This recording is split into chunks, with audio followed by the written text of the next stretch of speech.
President Trump, do you believe the mayor of Chicago and the governor, Pritzker, has the crime under control in Chicago, or are they scared? I believe that Pritzker and this mayor of Chicago, that I'd like to say about they don't have it under control. Not only is it not under control, it's the opposite. And I believe they're afraid, they're scared for their lives. President Trump says you're scared for your life. Are you scared for your life? Yeah, no, we're not. You know, what this president is doing is illegal, it's unconstitutional, and it's dangerous. Nowhere in the country am I hearing mayors request that we occupy the cities in America with the military.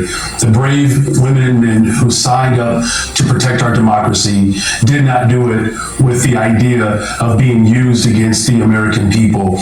And so we're going to stand firm and resolute in protecting the interests of Chicagoans and, quite frankly, protecting our democracy. How soon, the president has now formalized his deployment of 300 Illinois National Guard members. That's in addition to this deployment of Texas National Guard troops to Illinois. Do you have a sense of how soon until those troops could actually be on or in Chicago? And do you know where they're going to be deployed? Well, look, this president has made these type of threats for several months, and the right wing in this country has constantly attempted to use the city of Chicago as a punching bag, right? And so, you know, we don't know, right, quite frankly, what's going to happen. But the only thing that I can do is to ensure that I'm using every single tool that is available to me to protect the residents of this city. I've signed 3 sweeping executive orders to do just that. And what we saw in Portland, Oregon, and what the federal courts have indicated there, that this president is working outside of the parameters of the Constitution. And so it's incumbent upon all of us to stand firm to protect our democracy and, of course, to protect our humanity. Why do you think the president is doing this? Well, look, I think it's pretty clear he wants to foment chaos, right? And what we had predicted all along, that he wanted to use federal agents as a pretext to the National Guard, but his ultimate goal, of course, is to occupy American cities. Look, the city of Chicago is the global capital of the world. We have 20% of the world's fresh water in our front yard. And, you know, we have 2 major airports, the railroads here. We have one of the most diverse economies in the world, and we're investing in working people. And as a result of that, we're driving violence down, and our economy is recovering to pre-pandemic numbers. This president wants to undermine the very Constitution that we fought and died and bled for. And it's incumbent upon all of us, and particularly the residents across this country, is to fight back. And if Congress is not going to hold this administration accountable, Chicago most certainly will. Governor Pritzker, if Donald Trump does dispatch troops out to Chicago, is he going to be met with resistance, or are you guys going to follow the laws? Take a listen. No, we follow the law in Illinois. We follow the law. Unlike Donald Trump, we follow the law.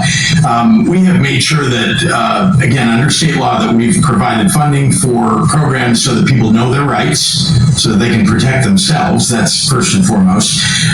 We've made sure that we've pleaded with the public to take action by using their phones to videotape anything and everything that they see. We want to make sure that that's recorded. It's why we were able to even show some video here today. And again, beyond going to court, we have encouraged people to shop at small businesses, to help out your neighbors. We provided support for those children who have been traumatized and for their families by those attacks. But it is the courts, in the end, that are going to have to rule on whether or not Donald Trump has the ability to call up National Guard from another state or from our state. The job of our state police, the mission that they've been given, is to keep the people who are in Broadview and who are protesting safe from ICE, who have been firing gas pellets at people when they've been peacefully protesting. How do you keep them safe? I mean, to stop ICE agents from doing those types of activities? Again, we follow the law. There are federal agents following what their orders are. We have our state police following my orders and the orders of the director of the state police. Donald Trump likes to go after Democrats, political opponents. He's called the Democratic Party a leftist. His organization, his White House has called the Democratic Party a terrorist organization. He is attacking anybody that's opposed to him. So that's the only connection I can find. Otherwise, the reality is that he's just going after everybody that he views as standing in his way of imposing his authoritarian rule. Federal courts have issued a 14-day block on allowing Trump to dispatch troops out to Chicago. But we all know Donald Trump is not going to back down. Now, the question is, do you believe that the mayor of Chicago and the governor of Chicago is going to meet him with resistance once he do dispatch troops into Chicago? Let me know what you guys think. Like, comment, subscribe. Follow God, not culture.